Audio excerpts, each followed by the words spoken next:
Hi, Gary here from Book Mob. Today I'm going to be talking about two books, I should say, that I've read in the month of January 2023. The first one is a memoir by the Australian writer Ruth Wilson called The Jane Austen Remedy.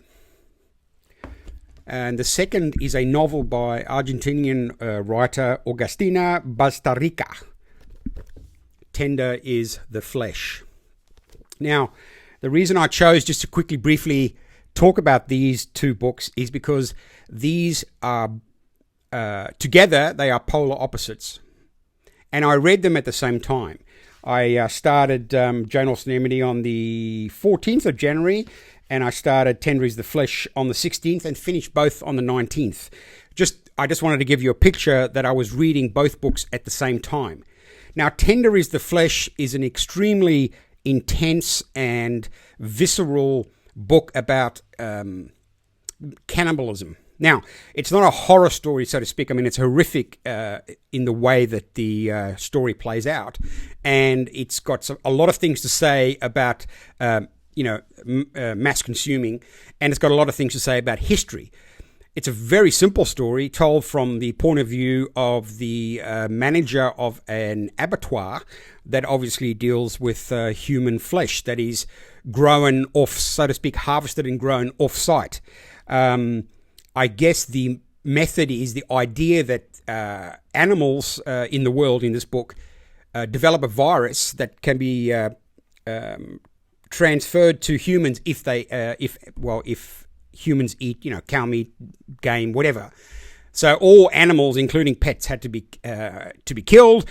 And one of the answers to the meat shortage in the world is to farm and harvest and slaughter human beings. It's very tough to read at times. There are some really excruciating descriptions of the process, the abattoir, the slaughter.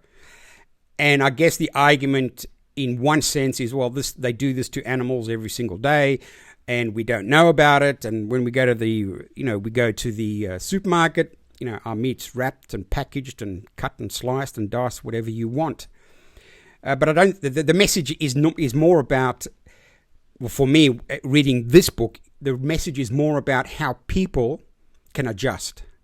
I mean, how societies can make what seem to be gross decisions, but then suddenly find themselves allowing themselves to live in a society that's made a mass decision in order to continue living the way that they have been for hundreds of years. Now, a lot of people probably won't be able to stomach some of this, the content in the book, but I really honestly think it's one of the fascinating books. Well, obviously because only January, one of the most, the best books I've read this year.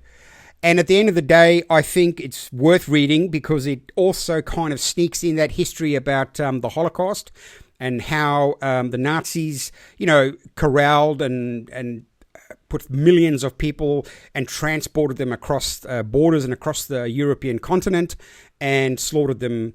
I'm not saying that, this book is about the Holocaust, but there is a historical point in which you can read this and know that human beings have behaved in this manner in history.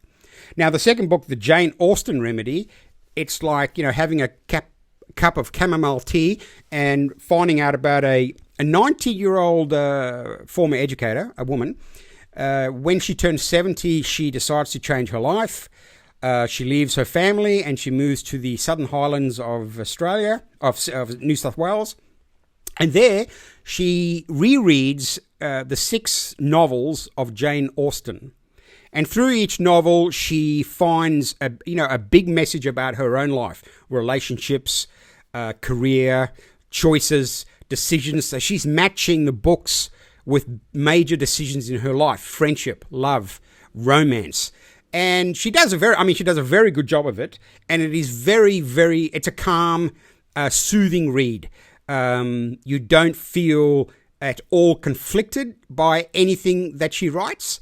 It's got it's so easy and smooth that it's a comfortable, enjoyable read. And while I'm reading that, I was reading Tender is the Flesh. And I can tell you one thing. When I was reading Tender of the Flesh, I needed to actually, I couldn't put it down. It was so good and so captivating.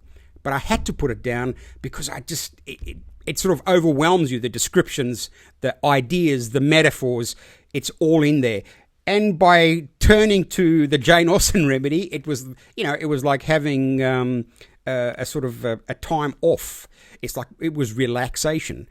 And I just wanted to point out again that you can read 5 books, 2 books, 1 book, 3 books at the same time. It just obviously matters on your reading discipline, how much you read, how much you enjoy reading. And because I'm trying to promote reading, I don't recommend that you read 2 books at once. I mean, to me, it's a casual and normal requirement. A book by the bed, a book in the living room, a book while I'm traveling. So I've got books, falling out of my pockets everywhere I go. But anyway, I just wanted to say that these 2 books, the Jane Austen Remedy and Tender is the Flesh, 2 great books, 2 books that I enjoyed reading, and books that have nothing to do with each other than the fact that it's text on a page, and I enjoyed both of them fully. Have a great day.